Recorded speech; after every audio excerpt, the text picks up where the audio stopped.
Hi, today we're going to be dealing with one of the deepest ideas in economics, comparative advantage.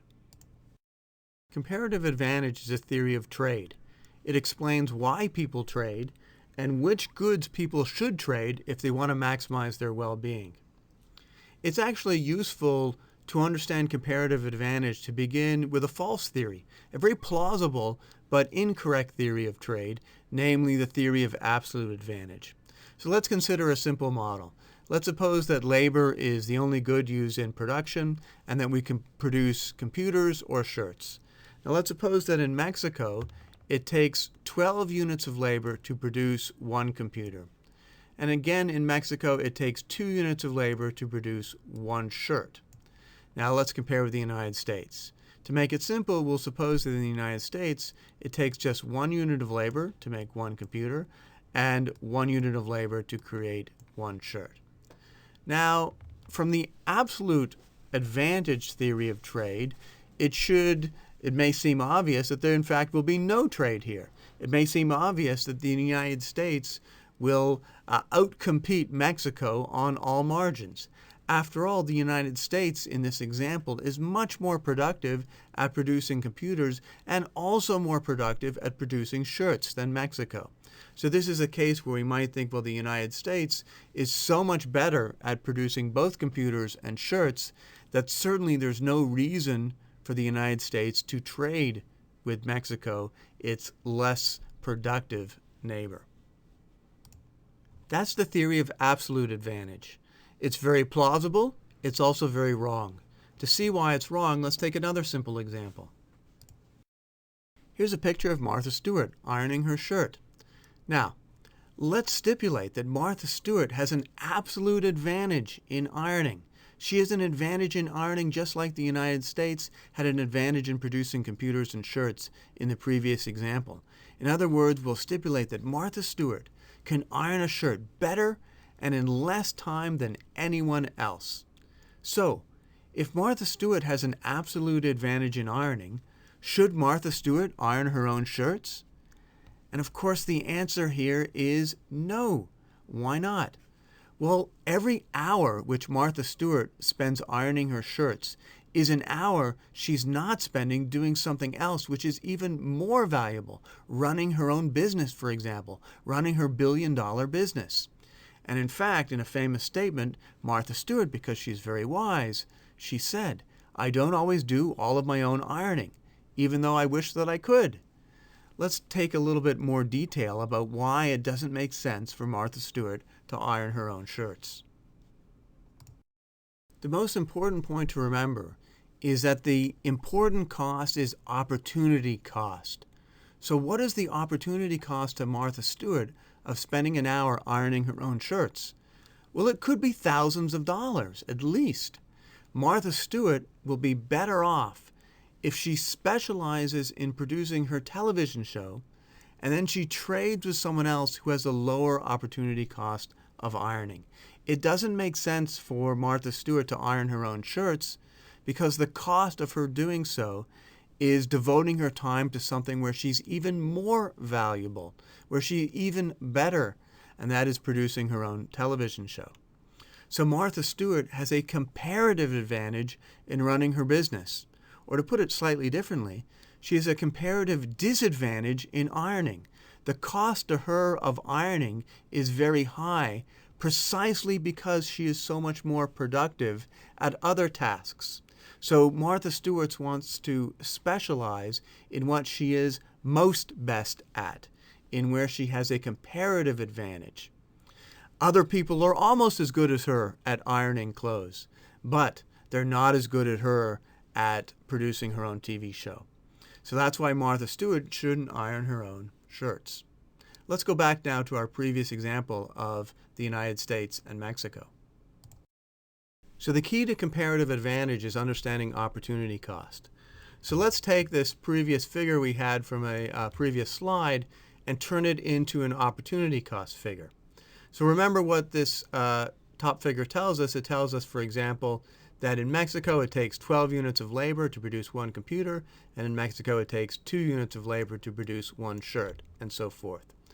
Okay? For the United States, it just takes 1 unit of labor to produce either a computer or a shirt. Okay. Now, let's begin with an easy case. What's the opportunity cost of one computer in the United States? In other words, to produce an additional computer in the United States, what would we have to give up?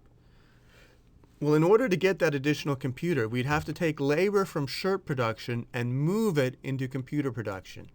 And in particular, we'd have to take 1 unit of labor from shirt production and move it into computer production. That would get us 1 more computer at the cost of 1 shirt. So the opportunity cost of 1 computer in the United States is 1 shirt. Well, what's the opportunity cost of a shirt? Well, the opportunity cost of a shirt, what you're giving up to produce an extra shirt, is 1 computer. Okay. Slightly harder case. What's the opportunity cost of 1 computer in Mexico? So in Mexico, in order to get an additional computer, you'd have to transfer labor from shirt production into computer production. Okay?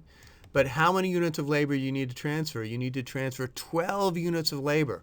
In order to get 1 computer, you're going to have to take 12 units of labor from shirt production. That means how many fewer shirts? Since it takes 2 units of labor to produce 1 shirt, and you've got to move 12 units of labor, it means that the opportunity cost of 1 computer is 6 shirts. If you need an additional computer, it's going to cost you 6 fewer shirts in order to get that computer. And going the other way, in order to get an additional shirt, you're going to have to give up 1/6 of a computer.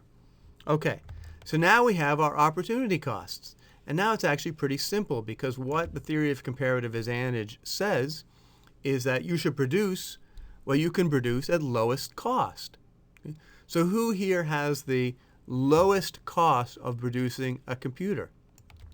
The lowest cost of producing a computer is the United States. The United States is the low opportunity cost producer of computers. Now, who is the low cost producer of shirts? Well, it's Mexico. In Mexico, you're only giving up 1/6 of a computer to produce a shirt. In the United States, you're giving up 1 computer to produce a shirt.